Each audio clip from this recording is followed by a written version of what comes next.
दर्शकों, हाजिर हुआ हूं मैं एक ऐसा कार्यक्रम लेकर जो 60% लोगों की कुंडली में घटित होता ही होता है। ये योग, प्रिय दर्शकों, आपने सदैव मेरे मुख से सुना, सदैव मेरे सूत्रों में जाना कि जब भी चंद्रमा और शुक्र की युति जन्म कुंडली में जिस भी भाव में बन जाती है, उस भाव से संबंधित व्यक्ति, जो भी उस भाव से संबंधित चीजें हैं, वो बड़ी भव्य हो जाती है, बड़ी सुंदर हो जाती है।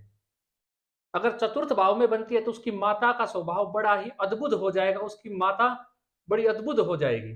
तो चंद्रमा और शुक्र की युति जन्म कुंडली में कहीं भी बन जाए तो ये बेहद अद्भुत योग है प्रिय दर्शकों। लेकिन प्रिय दर्शकों, अगर कुंडली के अंदर चंद्रमा और शुक्र की युति लगन में हो जाए तो आपका व्यक्तित्व बड़ा भव्य हो जाएगा, आपने सदैव जाना। लेकिन अगर वहां पे शनि देव की दृष्टि पड़ जाए, प्रिय दर्शकों, अगर आपके किसी भी कुंडली के अंदर चंद्रमा और शुक्र की युति हो और उसके ऊपर शनि देव की दृष्टि पड़ जाए, लगन में चंद्रमा शुक्र की युति पे शनि देव की दृष्टि पड़ जाए, तो ये कलंकित योग है प्रिय दर्शकों। बड़े स्तर पे ऐसा जातक कलंकित होता है।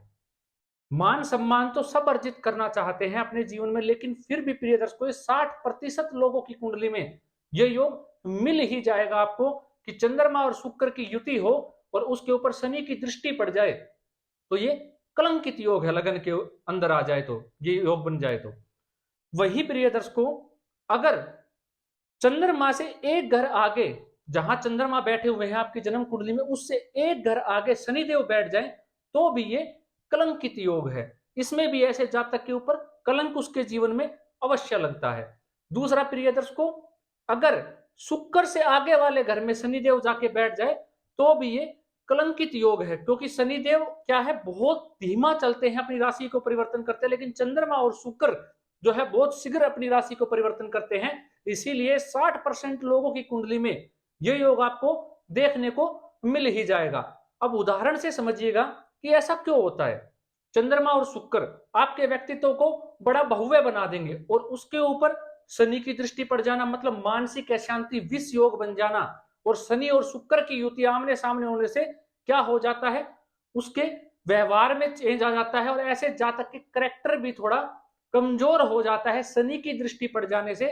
और जब भी चंद्रमा और शुक्र उसके लगन में, उसके व्यक्तित्व में आएंगे तो ऐसा जातक बड़ा ही सुंदर, बड़ा ही भव्य, देखने में आकर्षण का केंद्र बन जाता है ऐसा जातक। तो उस पे शनि की दृष्टि पड़ती है, किसी ना किसी गलत कार्य के चलते उसके ऊपर कलंक अवश्य लग जाता है प्रिय दर्शकों। अब इसका उपाय क्या है प्रिय दर्शकों? इसका उपाय है, अगर आप गणेश चतुर्थी का व्रत करेंगे, गणेश चतुर्थी का व्रत करेंगे तो इससे बचा जा सकता है। अगर आपके बच्चे की कुंडली में, अगर आपके बच्चे की कुंडली में, या आपको बचपन से अगर आप जन्म कुंडली अध्ययन करना जानते हैं, उसमें आपको कुंडली में ये योग दिखाई पड़ता है, तो उसको बचाया जा सकता है कुछ उपाय करके, पूर्णिमा का व्रत करके, पूर्णिमा का व्रत करवा के। अगर कोई बच्चा है, अगर वो नहीं कर सकता तो उससे चंद्रमा को अर्घ दिलवाइए प्रिय दर्शकों, तो उससे भी फायदा होगा। और सोमवार के दिन जल से शिवलिंग का अभिषेक अवश्य करें, तो भी ऐसे जातक को लाभ होगा, इस कलंकित योग से बचा जा सकता है प्रिय दर्शकों।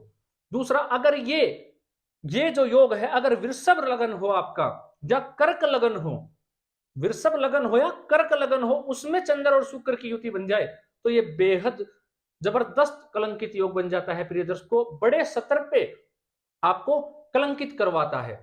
कलंकित का मतलब ये नहीं कि सिर्फ आपके परिवार पे भी आंच आती है। इसीलिए इससे बचने के लिए मैंने आपको बताया, गणेश चतुर्थी का व्रत कीजिए, गणेश भगवान की पूजा पाठ कीजिए, शिवलिंग पे सोमवार के दिन जाके जल का अभिषेक अवश्य कीजिए, पूर्णिमा का व्रत करिए। इस योग से आप इस प्रकार से बच सकते हैं प्रिय दर्शकों। तो आज इतना ही, इजाजत दीजिए मुझे, मिलता हूं कोई और कार्यक्रम लेकर। नमस्कार।